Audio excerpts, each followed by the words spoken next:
Hello, and welcome back to Introduction to Genetics and Evolution. In the previous video, we talked about the evolutionary advantages of recombination. In this video, we're going to be looking at something a little bit different. We want to look at how recombination will affect patterns of neutral DNA sequence variation. DNA sequence variation that may not matter in and of itself, but it is actually impacted by, say, the spread of adaptive variants. We'll look at two related concepts, selective sweeps and hitchhiking, in this video. We left off the last video by asking the question, how does recombination affect molecular evolution? And we showed in the previous video that recombination can help combine good mutations, and this is good for the population because you don't have to wait for the two beneficial mutations to arise in the same genetic background. It also helps you get rid of bad mutations from a population. It stops this process that we refer to as Muller's ratchet, which is the steady deterioration of fitness in a population as you accumulate more new mutations and can't get rid of them, such that essentially you lose the mutation-free class and the population as a whole gets worse and worse and worse. But again, the question we want to ask now is, how does recombination affect variation in neutral sequences, sequences that have no direct effect on fitness? Well, the first question we have to ask before we ask that is, how do we quantify molecular variation as a whole? So we have here 9 different sets of sequence, and these are potentially from different individuals. So this could be from individual 1, 2, 3, 4, 5, etc. Well, we look at this, and most bases are the same, so this stretch of 3 T's is the same in all 9 individuals, right? We're assuming at this point that you only have one copy. We're not looking at the 2 copies each individual would have, but let's say we randomly selected 1 copy from each individual. There are 3 sites that are variable. There's a site that's variable here, here, and here. They're depicted in green. Is it sufficient just to say there are 3 variable sites out of however many there are here, maybe about 20 or so? No, because you notice that they're very different. So here at this first site, we have 1 individual that has a G, but everybody else has an A. So that's, an example of a very rare variant at that site. Here, we have multiple individuals that have a T, so a little bit less than half, and several that have an A. And here it's very close to 50-50, where there's 4 T's and 5 C's. So what we need to do is find some way of capturing these relative abundances in our measure of how much variation there is. Well, a commonly used metric for measuring variation is referred to as pi. Okay? So pi is the average number of pairwise mismatches between sequences. This is very analogous to 2pq as we did in the Hardy-Weinberg section. So let's say we have this stretch of sequence here, and like in the previous example, we have 3 variable sites, and we have a large set of non-variable sites. Okay? So how do we do this? Well, we want to look at the average number of pairwise mismatches. So looking at these 2, how many sites do the first and second sequence differ at? Well, it's very easy. They differ here, and they differ there. So 3 in total. Okay. What about the second pair? So number 2 from number 3. Well, they differ at 1, 2, 3 also. Well, what about the top and the bottom? We have to look at all possible pairwise combinations. The top and the bottom are actually identical in sequence, so that would be a 0. So what we do now is we say we want to look at the average number of pairwise mismatches. Well, the average would be 3 plus 3 plus 0 divided by the number of sequences, which is 3. So in this case, the average number is 2. Now this 2 does not account for how long the sequence is. Was it 2 bases in 1,000 or 2 bases in 10? In this case, it was 2 bases out of 20. So we measure, and this is a common way that pi is depicted. Pi is depicted per site. So we say 2, the average number of pairwise mismatches, divided by the number of bases, which in this case was 20. So here we would calculate pi to be 0.1, okay, or 10%. Now, pi per site is going to be greater when there's more bases differing among individuals. So if we have common variants, right, that'll mean a higher number of pairwise differences than a very rare variant where just one individual has a T and everybody else has a C. That won't contribute as much to pi. So let's apply this and see what's happening in terms of neutral sequences. So again, the question is, how do patterns of recombination affect variation in neutral sequences? Now what happens, although these particular sequences, or the variants that are found at these sequences may be neutral, there may be an occasional beneficial mutation that arises. So what happens when you have an occasional beneficial mutation? How does that affect the neutral variation everywhere else? So sequences are not intrinsically neutral. It just happens to be the variation that's present at those sequences that is neutral. So let's assume a case where we have no recombination whatsoever. And we have this variation here at base 1 is neutral. In this case, now we have 3 G's and about 6 A's. At base 2, we again have these A's and T's. At base 3, we have C's and T's. But we're assuming all this variation is neutral. None of this is affecting fitness. Now we have this base 4 here. Now let's say that it's possible for there to be an adaptive mutation at base 4. And let's say here it is. So here this G that has arisen by mutation is adaptive. Well, if there's no recombination across this entire stretch, what's going to happen? Well, since this G here is adaptive, it's going to spread. But since there's no recombination, it's basically glued to this whole set of sequence. So as this G spreads, so will this C, so will this A, so will this A, right? So let's watch what happens over time. The G starts to spread.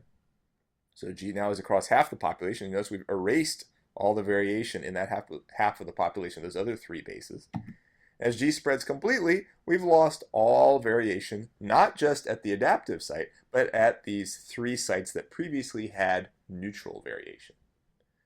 Okay, notice this. So we had the spread of an adaptive variant, and we had the loss of variation at these other 3 sites. And not only did we lose variation, but we specifically carried this one variant, the C, the A, and the A from those 3 sites, along with the spreading G. So what we witnessed is called hitchhiking associated with a selective sweep. So a selective sweep is the spread of an advantageous allele through the population by natural selection. This is what we expected from number 4, right? And that 4th base was the adaptive variant. And importantly, the loss of variation associated with the sites near it. So it swept out all the variation that was present there before. Hitchhiking is a related concept. This is the spread of nearby alleles along with the advantageous variant because of linkage or because of this lack of recombination. So in this case, at SNPs 1, 2, and 3, we had the A, and C variants that all hitchhiked along with the spread of that adaptive variant at base 4. So the sweep there is what got rid of all the old variation, and hitchhiking is what happened in terms of these particular 3 variants. Now this was the case when there was no recombination whatsoever. What would happen if we actually said there was lots of recombination among these sites, that they weren't all glued together as one variant? Well, let's try that. So now this is exactly the same slide that we saw before. So what if there was lots of recombination among these sites? Well, we might initially have this variant right here is going to spread, and it is, in the very first generation, it is associated with this A, and C at bases 1, 2, and 3. So, okay, it spreads a little bit. But now there's some opportunity. Let's say, for example, this one has a kid with one of those. There's opportunity for some recombination to happen. So there's a heterozygous individual experiences a crossover before making a gamete. So initially we have this AAC associated with the G, but we have this other haplotype, GTT.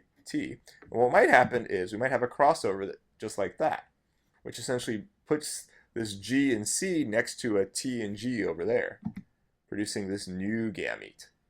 You see this? So this is something that was not found in the parentals, right? This is a recombinant because the G and C were previously together. The T and G were previously together, but they were not. This group was not previously with this group because you see one of them came from this gamete, or I'm sorry, one came from this haplotype, one came from that haplotype. So that gets moved into the egg, and we now have a case where there's the G adaptive variant associated with the T and G over there rather than just with the 2 A's. Note the C there is still with the G because it was a lot closer. So we might have more spread. So what's happened in this case? This is a little bit different now. We look here at base 1, there's still some variation. We look here at base 2, there's still some variation. Base 3 actually has a little bit of variation, but it lost a lot of it. This one little T slipped in, but mostly you lost a lot of the variation there. So let's break this up. So what happened with recombination? Well, the mutation at site 4 still spread. That's very important. It's not that selection stopped. Selection operated just the same as it did before. Recombination allowed SNPs 1 and 2 to maintain actually most of their variation, that we still have 2 abundant alleles at those 2 SNPs, right? So the other alleles recombine onto the chromosomes, bearing the sweeping allele at site 4. So pi was actually not reduced in that left half of the picture that we just saw. At SNP3, we had something that was kind of intermediate between the two. At SNP3, most of the population got one allele. Right? We had that one variant that spread, but there was a rare one that didn't. So most of the chromosomes have the same allele at SNP3 after the sweep. So there was a loss of variation at SNP3, but not to 0, it just lost some of it. And there was one particular allele that became very common by hitchhiking. Okay? So in this case, if you go back, let me go back actually a couple of slides. If you go back here, looking at this, there is, if you split this in half, there is a big loss of variation in this side of the picture, right? Whereas there is basically no loss of variation in this half of the picture, okay? So pi is greatly reduced in the right half, unlike the left. And we did actually have a reduction in variation at SNP3, but we did have hitchhiking still happen as well. So this is pretty cool, and this is the kind of thing that we expect happens as we have the spread of adaptive variants through human populations or through populations of any species. Let me show you one hypothetical example. It's actually not hypothetical, it's a real example. This is looking at variation at a single nucleotide polymorphism near the EPAS1 gene. Now this affects tolerance to low oxygen. So there were some interesting studies looking at high altitude Tibetan populations. And sure enough, what it turns out, these are very high altitude populations. This affects tolerance to low oxygen. There's evidence for a recent sweep and hitchhiking in these Tibetan populations. If you look at a particular SNP, the A variant in Europe is at a frequency of about 0.46, right?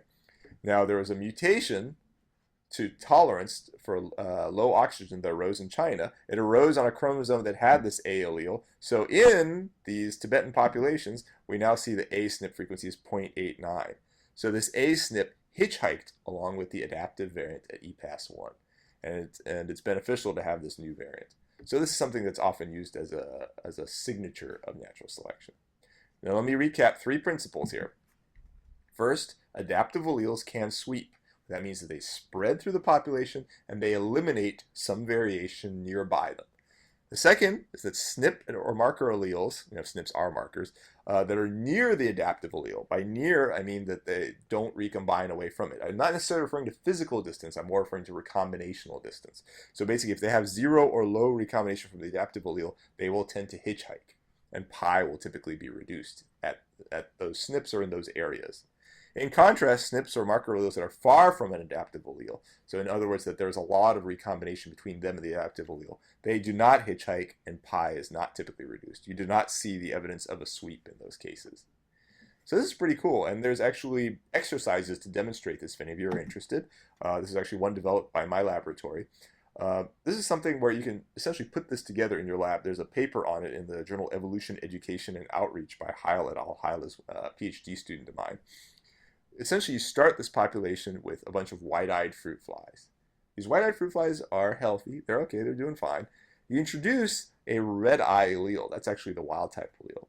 What ends up happening is, after several generations, you see that most of the flies end up having red eyes because this red eye allele is advantageous. Now, this bottom part shows you a chromosome. So the eye color gene is on the X chromosome, and here's the red-white eye color gene. Now, you can do PCR, or ways of assaying 2 particular genetic markers. One of them is called near, one of them is called far. Near happens to be right next to the eye color gene. Far is very far away. Now let me ask you, in closing here, what do you expect? Which of these 2 marker alleles should hitchhike along with the red eye variant? And then 2 related questions. Do we expect pi to be reduced at the near region? And do we expect pi to be reduced at the far region? So try those out, and then check out the next videos. Thank you for your time.